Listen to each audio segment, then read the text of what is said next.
All right, parents, let's make inhalers a little less scary. If your little one is under 5 and needs an inhaler, here's how you do it step by step. No stress, just love.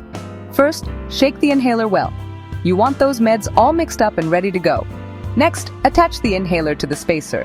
The spacer is that tube-like thing that helps the medicine get deep into those tiny lungs.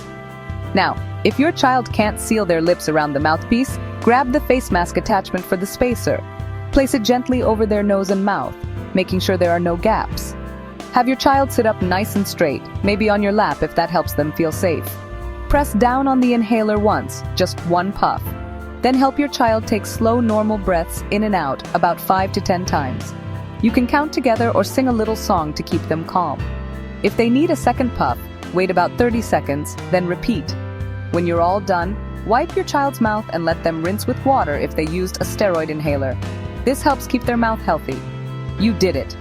Helping your child with their inhaler can be a bonding moment, not a battle.